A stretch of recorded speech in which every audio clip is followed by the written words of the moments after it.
From the F3 Nation podcast studios. I've just been handed an urgent and horrifying news story. And I need all of you to stop what you're doing and listen. This is the COT podcast, connecting the packs of F3 Nation through fitness, fellowship, and faith. Andrew Maggio, 35, wire biter. Mike Kirkos, 35, Saganaki. Huckleberry, 40, Rep Sleepy. Peter Ranky, 63, Bambi. COT podcast starts right now. Shut up and sit down.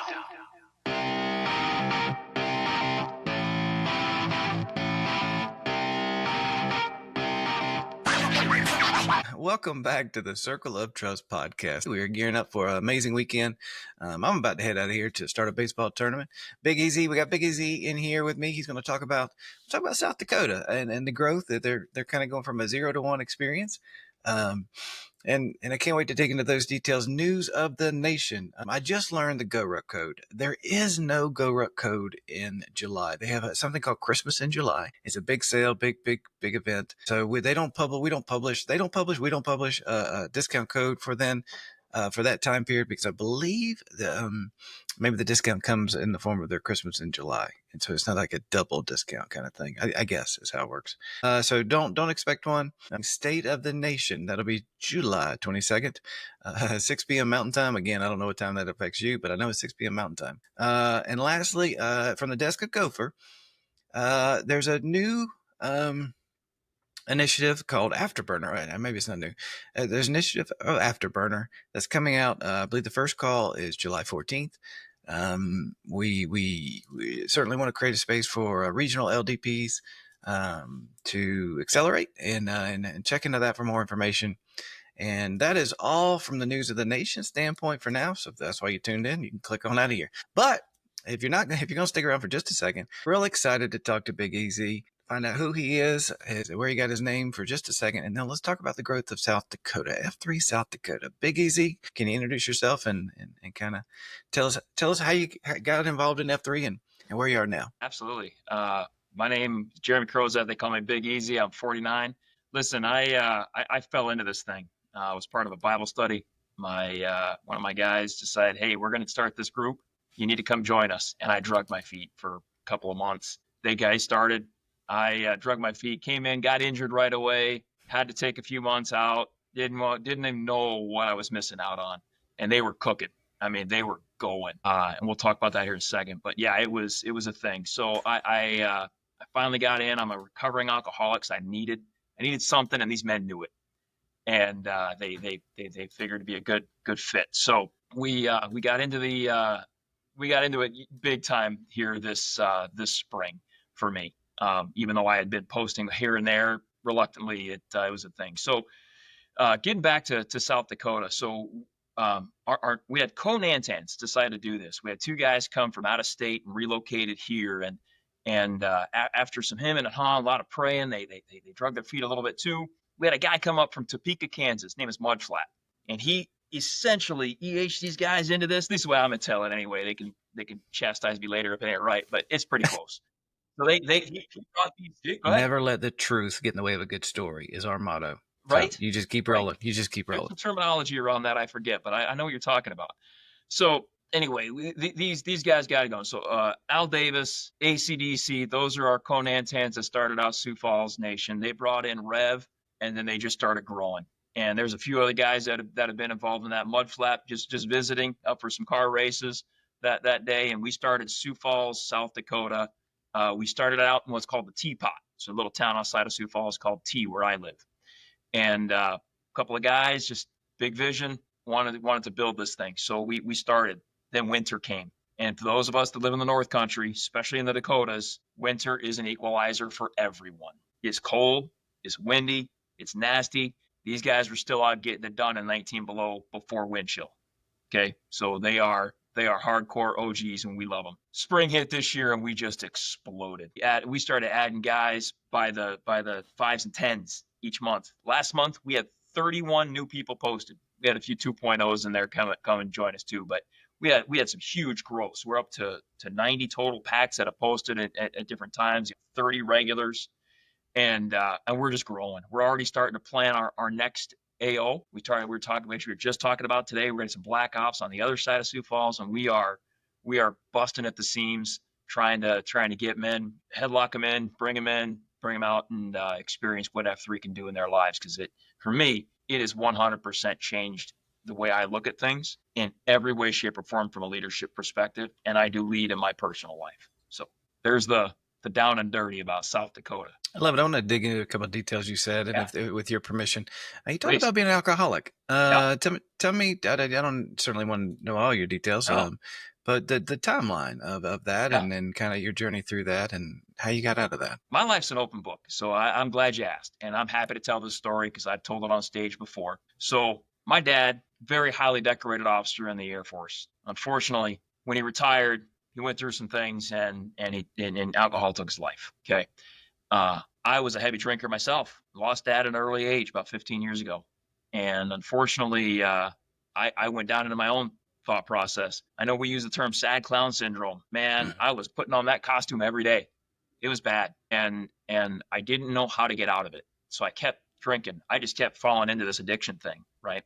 One day I had an epiphany. I'm like, I made a phone call, called for some help, got into a treatment facility with the help of an organization called Emily's Hope. And this is some of Emily's art here. I would encourage anybody to check out Emily's Hope. Do a Google search for it. Great nonprofit organization, helped save my life. Went through this treatment facility, and I heard a statistic. We're all about numbers in F3.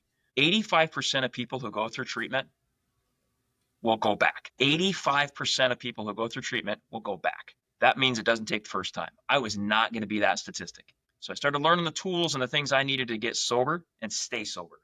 5 years later, after some incredible things in my life and some turnarounds in my personal life, some challenges, they come, right? I'm still sober. And if I hadn't been, I wouldn't have been able to handle my wife's cancer that's going on right now. My job loss that happened 4 months ago. I wouldn't have been able to, and F3, I wouldn't be part of it because I would have been scared of it, right? So God gave me a gift. He said, we're going to get you sober. Here's how we're going to do it. And recently, he's planted F3 into my life and helped me push me along that path. That's a really cool story. About how long ago was that? 5.5 years ago, I got sober. I started F3 here last fall, but after some injuries and things, found out through all that, F3 helped me find out I have osteoporosis. Go figure. But I'll be damned, that ain't going to stop me. So I'm going to keep going. Getting old is not for wimps. My rheumatologist doesn't like it, but you know what? She loves me and she knows where I'm headed. So, I mean, F3 helped me expose a lot of things: rheumatoid arthritis, osteoporosis, just understanding that, hey, there are limiters in life. You just got to push them, push your limits. So as far as how long ago it was, I've been sober 5.5 years now. Let's talk about the launch of the region. You said Al Davis is the one who brought it, and he came out of San Diego. Is that right? He did. Yeah, Northern California. But he came out of California. Okay. He and his M decided to make a change for their family. They decided South Dakota was the place, so they made a big life move. Ended up here. I met him through my church, my Bible study, because he landed at my church, thank goodness. And I consider him a good brother and more family than I do friend. And so he started it, and he had some help, right? So it wasn't just him. AC/DC came out of the Chicago area, and AC/DC's been around. Some guys that hear this will know who I'm talking about, right? He's a powerful man, and I have a utmost respect for him. Again, I consider him family. But the two of them, they had this thing that, hey, we're going to plant this group of men here in Sioux Falls, and it was slow going. It really was at first. We didn't know what we were doing. These guys had an idea because they had been, in other regions. But as a region, it started out small. But that's how everything starts, right? And you just got to be consistent. And they were, and I'm glad they were, because it's helped save my life. I've gotten to see the growth of Boise, and then I entered I was like the 20th guy, I think, to discover some folks out there in a park. And then we're probably up to over 1,200 now, and it's a different dynamic. And part of me just really misses, I know we're supposed to give it away, but man, that time where it was just us and that brotherhood and that tightness, and it was the same dudes at every single workout. You weren't split up yet. Is that the same in South Dakota with that just a tight knit, and you guys are so close together because there's just so few of you? Yeah, that's a good question, Huck. And I'll tell you, it is. it's amazing because we're starting to feel that same pull that you're referring to, right? Because we started that second AO, we're all worried, right? Hey, is this gonna work? Do we, are we gonna lose some of those relationships we've built? Are we're gonna lose touch with the men that have became into our lives and have become, family? You're gonna feel that. I don't care who you are. That's growth. That's how God moves in ways is in order for us to give it away, as we talk about, right? We need to be able to understand that, hey, we're going to have people that we're going to leave behind a little bit, but guess what? We're not going to forget about them, right? We're going to flip back to the AO every now and then. We're going to see them. And when you have that reconnection, it is going to be even that much more special. And that's the things we were looking at focusing on, and that I'm trying to help guys understand is that, yeah, we might not see the same guys, but we're going to see new guys, right? We're going to be able to see even newer guys. And then when those new guys come in, they're going to bring other new people. And that's the whole point of what we're here to do, is help men grow into those leaders. And we can't do it if we're just going to sit and have 90 guys in an AO. It doesn't work. It just doesn't work. The math doesn't work. So yeah, we're feeling that a little bit now, but I'll tell you, that bond you get for those first guys, right? That first 20, 30 guys that you get in there, I'll always have that. Always, no matter what. And I still call those guys. And I'm starting to learn the shield lock piece, right? Because I'm still new to this thing, but I'm starting to learn what a shield lock is, right? And bringing those guys in and still doing those things, even though we may go to different AOs. Yeah, I had the question ready to go, and then all of a sudden there's three more coming, and it just all wants to come out at one time. Tell me about South Dakota. What's it like working out at 19 degrees below? I used to post on Twitter, Boise, how cold it was, and I think you guys started posting. I was like, I'm not competing with those guys. Nope. Painful. It is absolutely painful. Yeah, and so I told you I have all kinds of medical things going on that I overcome or try to overcome. Raynaud's phenomenon's a real thing, right? And when you start having your fingers stop working when you're trying to lift your coupon, you get nervous about dropping that thing, right? It is the term I use is it's offensively cold. And I've lived in cold country all my life. The only place I've lived colder than this is North Dakota, Grand Forks, North Dakota. Trust me, don't go there. It's cold. It's bad. But I'll tell you, here's the thing is when you're out there with the men and you're out working out, that cold only is cold for a little while. And we use proper gear, right? We know how to live in the cold country if you've been in South Dakota for a length of time. Al Davis, now, I told you he was a transplant from California. He was baptized by fire, I should say, my friend. He had an eye-opening experience when he got here. But here's the thing: he didn't stop. It didn't stop him from helping lead us and push us into what we're becoming now. And that's what allowed us to have that growth we're seeing now. These huge numbers of new guys showing up every day is because he stuck with it and kept us moving forward. We keep moving forward in South Dakota, no matter what's going on weather-wise. So yes, it is bad, but it is what it is. I guess it creates that shared suffering we all love so much. Tell me about your second F. I know Heister talked about, when the regions grow, the workouts inevitably are going to split apart and you can only go to one at a time, but it really levels up the importance of second F events. And while guys can't work out together, we can still get together in the evening, socialize, and have a great time. Well, here's one thing I'll tell you guys. If you haven't done so, get this book. It's probably backwards now, but it says Q Source. Read Free to Lead.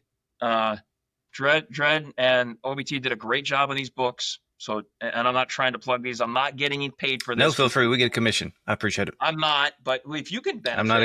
I'm not either. But listen, they're great. They're great material. And they'll help with those F2 events, right? Those things that you're trying to do to bring in or I should say, keep those relationships. It'll teach you how to do it.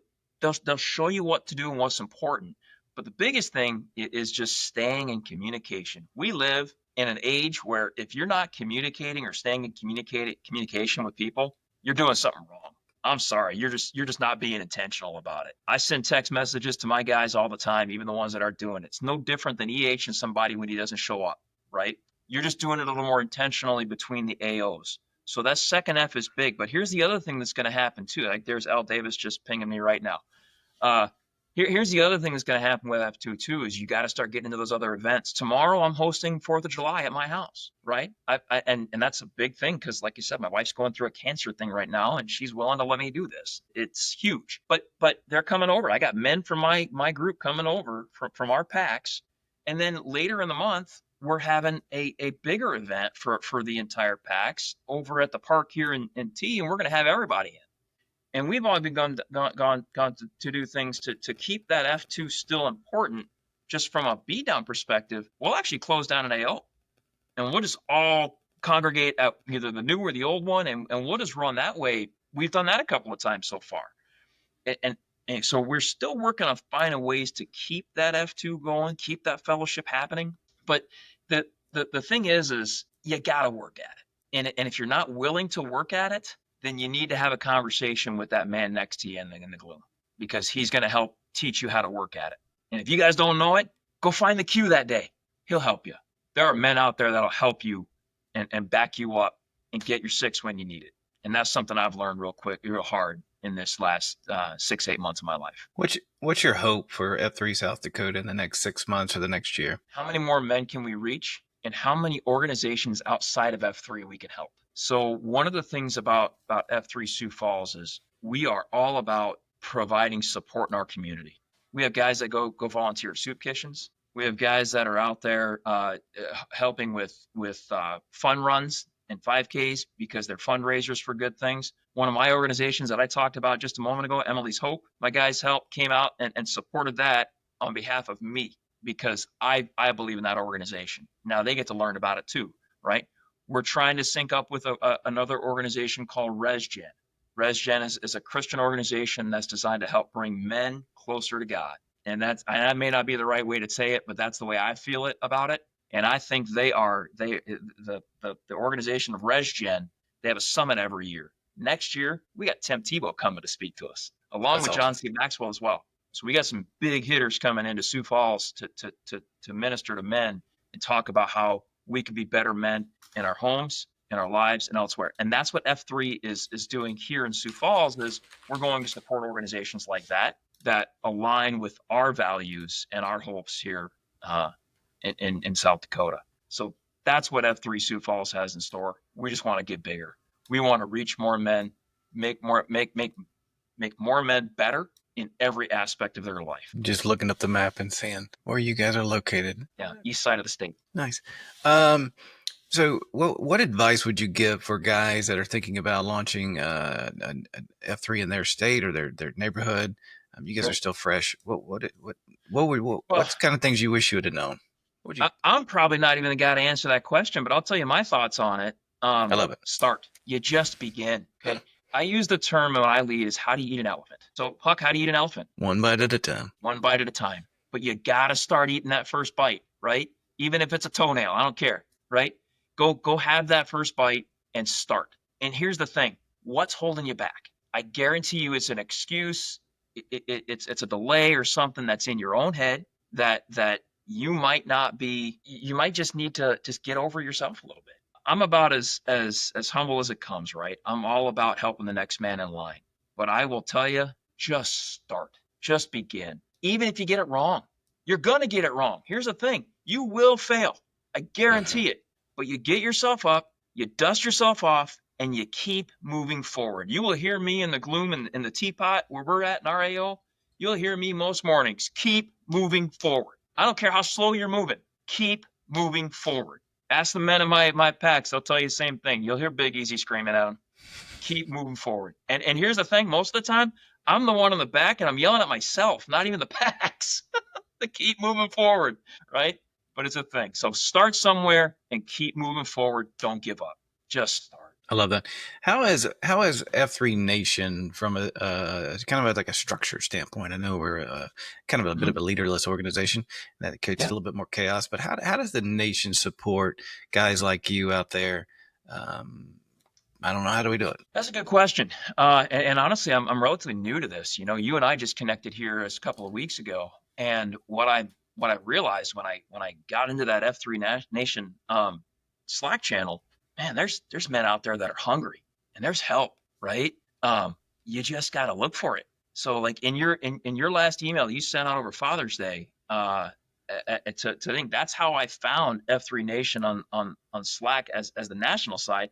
And it's not because I wasn't told about it by my guys, my leaders. They mentioned it. I just finally took the initiative and did it. Next thing I know, I'm having a conversation with the head of culture for all of F3. I never could have dreamed that was going to happen, right? And then what was even better is when I got a chance to talk to you, and I actually had a chance to even exchange a quick message with Cred.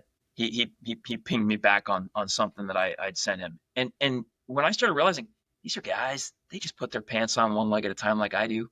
They're just men. You're just another guy. I mean, I hate to be so crass about it, but it's true, right? We're just saying we got, everybody in this world from a leader, from an F3 world, from F3 Nation perspective, they're putting their pants on just like you and I are.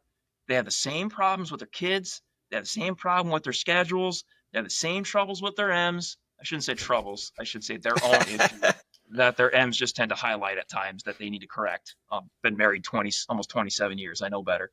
I'm a father. I've been through the rungers, man. I mean, this last year damn near killed me, but I kept moving forward, leaned on the men out there. And then I find out, hey, guess what? There's a national network of men that I could plug into if I just took the first step. Man, I love that. You're so right. I guess it's been about 6-7 months when I got a phone call from Dark Helmet, and it's just like me. I'm not really sure what I'm doing, and I have all the struggles.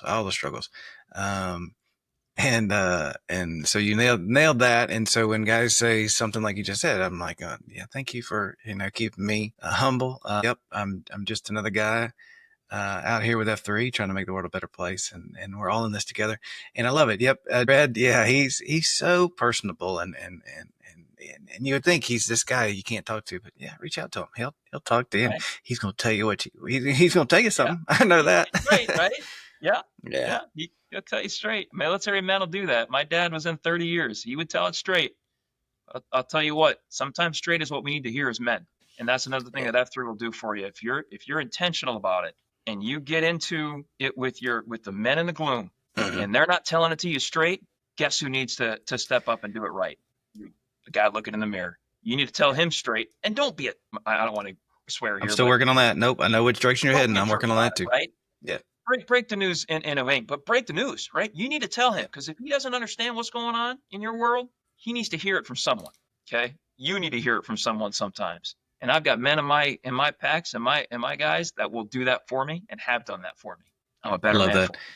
I love that. I had a shield lock one time that I was like, I love these guys, but they're not. I need them as a shield lock, and it turned into not a shield lock. And you exactly what you just said. It was up to me to go to them and say, hey, I need a little bit more out of this. Big Easy, I got to get to a baseball game. I want to keep talking to you. This is the problem with these. You want? They're amazing. Let's do this again. Let's schedule another one. I'd love to talk to you about the leadership and to continue the discussion of how the nation can support you and how that the leadership evolves. Yeah, there's so many things I want to talk about. Anyway, I got to go. We're going to hear some music. Stay on for just a second. We're going to play some music, but I got to talk to you a little bit more.